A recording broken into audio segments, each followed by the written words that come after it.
So, one of the last trades made at the deadline, does that make sense? Was the Miami Dolphins chiming in. We were going out the door on Tuesday. We're on an hour to go. You're like, hey, Rich, there's one last one to talk about. What is that, Chris? Like that, I think that might have been the actual exchange. Yeah. I don't have the transcript in front of me.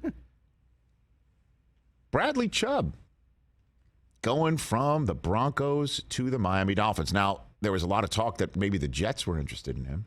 This could be another one of those interesting things. Remember, we were talking about McCaffrey, and you're hearing about the Niners, and the Rams were interested. Rams don't get him. Niners do. Guess what happens? The Rams lose to the Niners, as McCaffrey scores 3 different ways. So if in Week 17 it all comes down to it, and Zach Wilson has Bradley Chubb draped all over him, and the Dolphins make the playoffs and the Jets don't, because that would mean they would split the season series, not too shabby. What if Bradley Chubb comes around the end and takes down Josh Allen when these two teams face each other in a huge December battle? That'll be, let me make sure I have this correct. Buffalo has Miami at home Week 15. That's pretty big. That is pretty big. So Chubb is one of the best in the business. He's a team leader. And now, guess what? He's got a new contract. That happened this very morning, announced. A deal that could be worth up to $119 million. 6-year deal. Look how he is smiling. Why not? Yeah, he's happy. Why not? Welcome to South Florida. Welcome to no state income tax. Bradley Chubb through the 2027 season. Living in South Florida, playing in South Florida. And the offense seems to be on the up and up too, huh? And what a way for the Dolphins to turn the 49ers straw into gold. The straw being the 3 first-round selections they got to say, sure, you want to move all the way up to 3rd overall in the 2020 draft? You want to do that? And take Trey Lance? Oh, sure. Sounds good. Or is that 2021 draft, right? So you've got 2020 draft, right? So you can trade up, and we'll take Jalen Waddle in that draft with your first-round pick.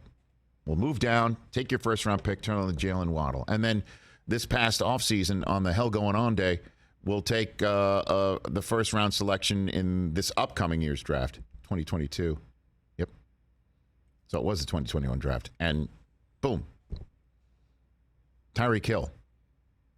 And now the first-round pick next year, we won't have it now. It's okay. But we got it from the Niners, and we'll just send it for Bradley Chubb, and we'll sign him long-term. So they got Chubb long-term, they got Tyreek Hill long-term, and Waddle's going to hit it one day. Oh, my goodness. Great stuff. Great stuff. You got to, give it up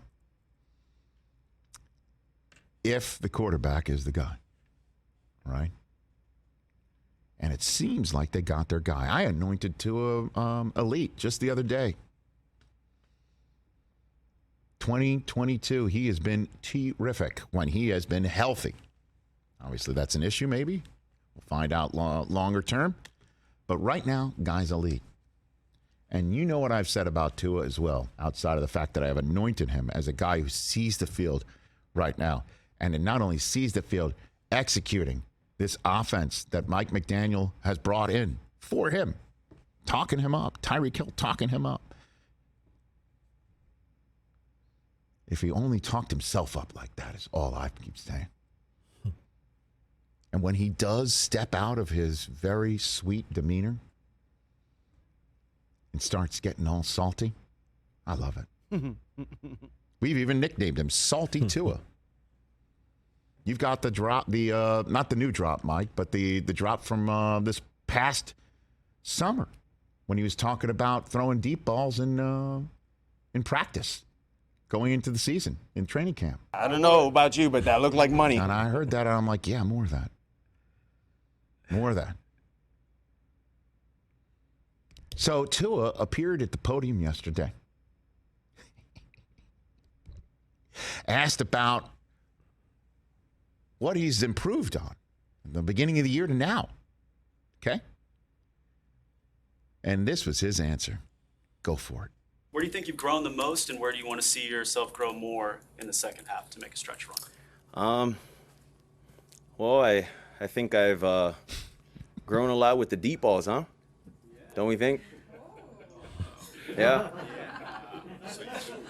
That was probably a subtle jab, but it was a jab. Huh?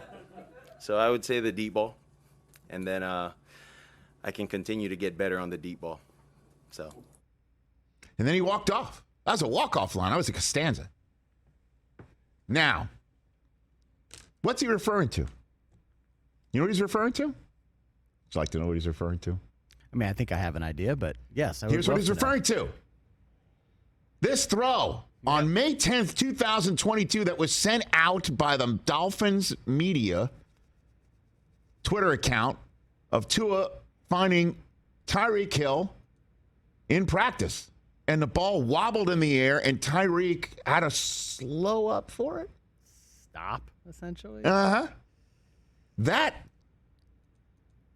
piece of video, to this day, 6.5 million views. Wow. 6.5 million views on the old Twitter machine. And it's sticking in there, and in that craw of Tua. He remembers. He does, doesn't he? He was talking about, I don't know about you, it looks like money during training camp, and now here he is. Now here he is in the midst of a terrific season. Leader in the NFL in what, passer rating, right? Passer rating, QBR. Yeah, buddy. Yeah, buddy. Yards per attempt. He's hitting his back foot and slinging it around, right? Doing all sorts of stuff. Oh, yeah, baby. So here we go. Tua shows up and he says that. And all I will have to say to you is not salty enough. It's not salty enough. Not salty enough. It's not. Because when you say it, you don't need to point out it's a subtle jab, but a jab nonetheless, and then follow it up with, yeah, I could improve on it still. No. Play it one more time, and you tell me if you think it would be effective if you just stopped. Play it one more time. Hit it. Where do you think you've grown the most, and where do you want to see yourself grow more in the second half to make a stretch run?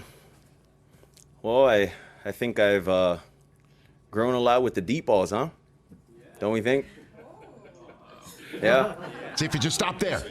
Stop there. That was probably a subtle jab, but it was a jab. No, we know it is. Yeah, we don't need So to I would Hold say on. the deep ball. No, I don't. And And just then, leave it there. Stop. Keep going. Get better on the deep ball. Oh, no.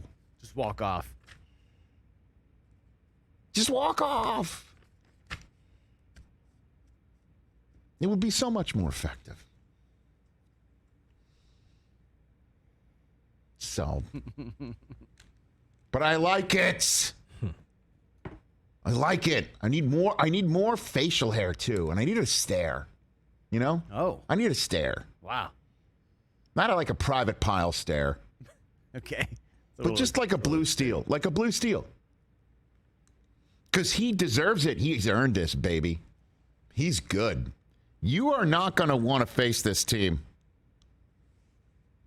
And the question is, what's going to happen in the cold weather? That's why I love the addition of Jeff Wilson. Not like, San Francisco, but all of the coldest winter you've ever spent is the summer in San Francisco. Correct.